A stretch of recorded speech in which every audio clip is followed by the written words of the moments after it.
Guys, thank you, Pima County Sports Hall of Fame, Pat Darcy, Kathy Crucker. I thought I had 30 minutes, not 3 minutes, so I don't know what happened there. My dad would have been humbled and honored to be part of this group of athletes, sports figures. He would have said, oh, shucks, I don't deserve this, and that was who he was as a man, very humble. Welcome to the former Santa Rita players. We got some guys from 79, 82, 84, coaches that coached with him. We got Ken Kurtz over there and gentlemen, people that have been with him throughout his career. It's been said many times that my dad was a character with character. And I'm going to give you a couple examples of both. A character. 1965, he was playing at Xavier University. He's playing basketball. His coach said to him, do not leave this man the entire game. The guy he was guarding was a former NBA star, Matt Gukas. They were playing at the Palestra in St. Joe's. Tough place to play. My dad said, okay, he was a defensive specialist. He gets in there. Fourth quarter, coach looks around. Where's Dave? He looks over the opponent's bench. There's my dad sitting with Matt Gukas. I do not think that as a coach he would have been okay with his players doing that. That's an example of a character.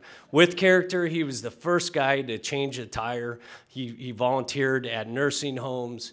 He gave communion at the hospitals. He was of service to his fellow man in everything that he did.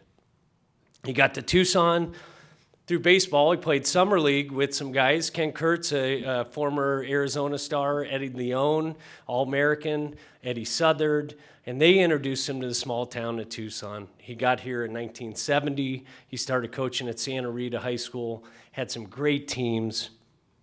We touched on him a little bit with the 79 team was a state runner-up team. 82 was the team he was so proud of. They beat Saguaro High School, the only loss that Saguaro High School had that year. And he just was proud of every team that he had. Handball. So I'm going to give you a story. So he was a professional handball player. He was number 8 in the country. He traveled around, played in professional tournaments. I'm going to tell you a little bit about his competitiveness. So anyone that experienced him in sport knew that there was no holding back. He was playing in a tournament in Chicago. He dove for a ball, hit his head on the wall. He was knocked out, head cut. He had to go to the hospital. He went to the referee, said, hey, just give me a medical timeout. I'll be back. My aunt and uncle drove him to the hospital. He got 16 stitches. He came back, and he finished the game. He won the game. He won the tournament. I don't know.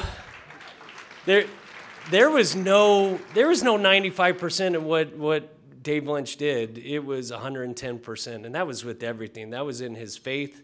That was in his family. So thank you, Mr. Moreno, for getting emotional, because there you go. You gave me permission. I may cry up here. If you had kids, and so Mr. Darcy had a kid that went to my dad's basketball camps. If your kids grew up in Tucson from 1980 to about 2005, they probably attended his summer basketball camps. In those basketball camps, they learned the fine art of basketball, but they also learned sportsmanship. They learned how to be good to your parents. He did mix in, go to church, he would say that, and, but he taught, at the end of the day, he would say, be nice to your parents, be a good community person. These are kids, and everyone that I run into that went to his summer camps remembers that. Yeah, they remembered how to shoot a basketball, but they knew him as a man and what he taught day in and day out. He was active in his church and community in Tucson and San Diego. And I'm going to read a letter from one of his players from 1982. I'll keep it quick. Tim Case is back there, and it kind of encapsulates what my dad was like as a coach, as a competitor. I'll try to keep this as not emotional or not emotional. Coach, the game was over. We had just been beaten by the eventual state runner-up in the playoffs. The season had ended, and for us seniors, our high school basketball days were over. In the locker room afterwards, we sat in silence as the realization of the end set in. Coach walked in, visibly upset, sat down and put his hands over his face. He too knew the closeness, the unity, and the feeling of togetherness was coming to a close. We watched him for a minute, waiting, not knowing what to expect, when suddenly he sprang to his feet with the widest boyish smile on his face and yelled, "Wasn't that great?" He proceeded to talk about how wonderful that feeling was, striving for an ultimate goal, working at it, dedicating yourself towards it, and accomplishing secondary, yes, yet just as important goals along the way. In the midst of what I felt was the worst moment of my life, and probably his, he was able to find the bright spot, the silver lining. He had that kind of personality. He made me realize that the effort and the attempt at attaining a goal can sometimes be as rewarding as attaining the goal itself. Thank you.